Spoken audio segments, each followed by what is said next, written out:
My name is Ava. I'm 29 years old. I live in Canada, and I work in the IT field. I build websites and help small businesses go online. It sounds simple now, but it took years to get here. I didn't grow up in a rich family. We didn't have a big house or fancy clothes. We lived in a small town, where my dad worked as a bus driver and my mom stood behind the counter at a grocery store. They worked long hours, and even then, we barely had enough. There were times when buying a new backpack was a luxury. But they never complained. They just worked harder. We had one old computer in the house. It was slow and often broke down. But I loved it. I loved pressing keys, watching things happen on the screen. I was fascinated. I didn't understand it, but I knew I wanted to.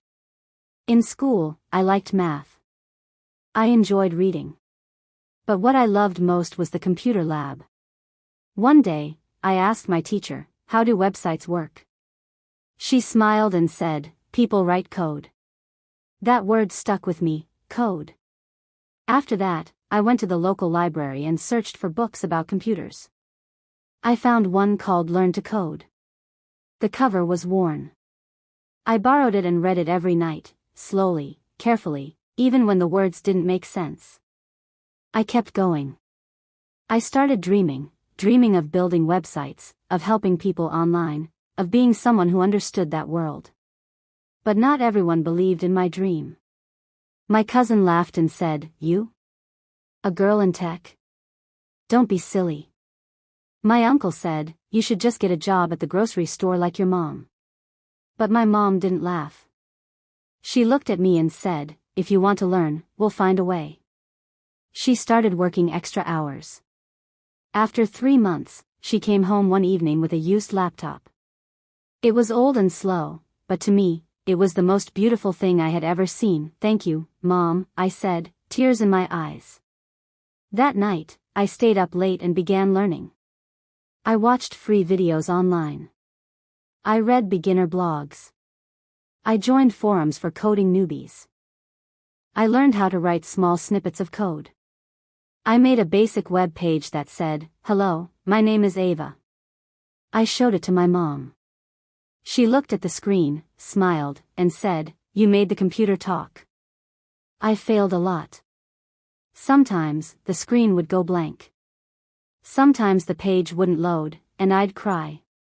But I never gave up. Every mistake taught me something new. As I got better, I started helping others in online forums.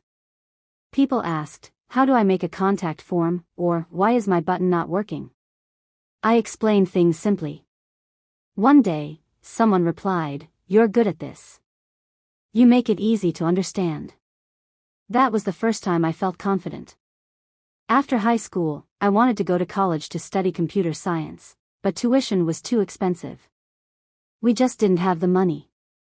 Instead, I found a free community tech program in the city. It taught web development and job skills. The only problem? It was an hour away by bus. But I didn't care. I woke up early, took the bus, studied all day, then worked part-time at a coffee shop in the evenings. I was always tired. But I told myself every day, "You are building your future. Keep going." The program was hard at first.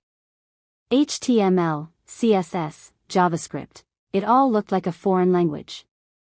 But slowly, line by line, it made sense. My first full website was for a friend who made candles. When she saw it, she said, "I love it. How much do I owe you?" I smiled and said, "Nothing. Just let me put my name at the bottom of the page." That was my first real project. After graduating from the program, I started applying for jobs. Most companies wanted degrees. I was turned down again and again. But then a small digital agency invited me for an interview. I wore my only nice shirt, and my hands shook the whole time. But they liked my portfolio. They liked that candle website. A few days later, I got the call, "You're hired." It was my first job in tech that I was the only woman on the team, but I didn't let that bother me. I worked. hard. I stayed late. I asked questions. I took notes.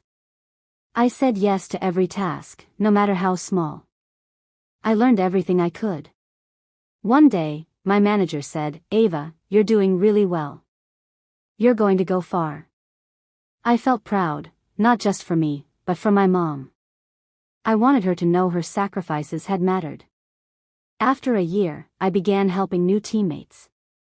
I remembered how it felt to be lost, so I was patient and kind. People started coming to me for help. "Ava, you don't just know things. You help us understand." That sparked a new dream in me. I didn't want to just succeed. I wanted to teach. To help others who came from places like mine. Who didn't have much, but had the will to learn. I started writing blog posts, simple tutorials, beginner guides, and personal stories. People read them. Some messaged me, "I didn't think someone like me could learn tech. Your story gives me hope." Those words changed me. One day, I opened my laptop and created a Facebook event, free online coding club for beginners. I shared it in local groups. On the first day, only 2 people joined. Then 5. Then 10. Every Saturday, we met on video calls. I taught them how to make a basic page. How to search the internet safely. How to send an email. One woman said, "I'm 40. I thought I was too old to learn. But now, I believe I can." That made me cry. I started dreaming bigger. I wanted to create a space, for women, for beginners, for anyone who felt left behind. A place where we could learn together. I named it Code Together. I didn't have money for a real venue, but the local library gave us a free room on Sundays. I printed posters, "Free computer classes for women. No experience needed." I taped them to coffee shop windows and grocery store doors. The first Sunday, I showed up early. I cleaned the room. I set up the 5 laptops the library provided. And I waited. I was scared no one would come, then the door opened. A young woman walked in. "Hi, I saw your poster," she said. Her name was Lisa. Then 2 more women arrived. Then 1 more. We were 5 that day. And we started small, learning how to write emails, use Google Docs, and build a simple web page. One woman, Maria, said, "I've never touched a computer before. I'm scared." "Don't be," I said. "You're not alone." Week after week, more women joined. Some brought their daughters. Some came with friends. We became a community. We shared tea and cookies. We laughed. We cried. We helped each other. I still worked my full-time tech job during the week. On weekends, I ran the club. My life was full, and I had never felt more alive. One day, my manager said, "Ava, we've seen your blog. Your work is inspiring. We want to help." The next week, they sent 5 more laptops. They also paid for the library's internet access. I cried when I saw the boxes. I hadn't asked for help, but help came. Then something beautiful happened. Lisa, the first woman to walk in, got a job as a junior web developer. She ran into the room, shouting, "I did it." We clapped. We hugged. "You changed my life," she said. "No," I said. "You changed your life. I just showed you the way." That night, I couldn't sleep. I wrote a long post on LinkedIn, sharing our story. It went viral. People from across Canada reached out. "Can we join? Can I volunteer? Can we start a group in our town?" That's when I knew, this was bigger than me. I launched a YouTube channel with simple lessons: how to make a page, how to send an email, how to search online. Then one day, I got a message from a girl named Sophie. "Hi Ava. I want to learn coding, but I don't have a computer." She watched my videos on her dad's phone that I felt a sharp pain in my chest. I remembered what that felt like, wanting something badly, but not having the tools. I posted on Facebook, anyone have an old laptop they don't need? 10 people responded that I cleaned up an old laptop and mailed it to Sophie. A week later, she sent me a photo. She was holding the laptop, smiling. She wrote, "I made my first web page today." That's when I started a new project, One Laptop, One Life. People donated their old devices. I cleaned them, fixed them, and gave them to girls and women who needed them. I asked only one thing: promise me you'll learn something new and help someone else one day. Soon, my home was filled with boxes, wires, and notes. My mom laughed, "Ava, we need a bigger place." She was right. I rented a small office. I hung a handmade sign, "Code Together, a space to learn, share, and grow." On our first day, 20 people came. One woman, Grace, was 50.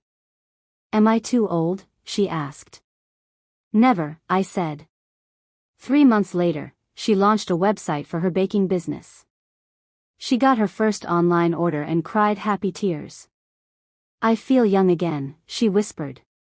Every story filled my heart. Women were learning, believing in themselves, getting jobs, helping their kids. Then one day, my company gave me an award, Community Hero. They handed me a small trophy. I smiled and said, "I didn't do this alone." Now, Code Together exists in 10 cities. Women teaching women, lifting each other up. One morning, I got a message. It was from Sophie. "I got into college. I'm going to study computer science."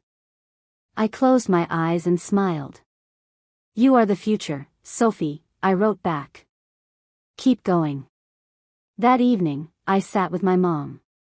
"Do you remember the laptop you bought me?" She nodded. "It cost more than we could afford." I held her hand. "It changed my life." She looked at me with soft eyes. "I knew you'd do something good, Ava. You always had that fire." Now, I work full-time in tech. I run Code Together as a nonprofit. We have volunteers. We have support. And we have love. I'm not perfect. I still mess up. But I wake up every day knowing small steps create big change. A little help can change a life. People ask, "How did you do it?" I worked hard. I believed in myself. And I helped others grow. That is real success. And this story? It's not just mine. It belongs to every girl who thought she didn't belong. Every woman who thought it was too late. Every mother who gave everything so her child could dream. This story is for you. If this story touched your heart, don't forget to like, comment, and share. More emotional and inspiring stories are coming.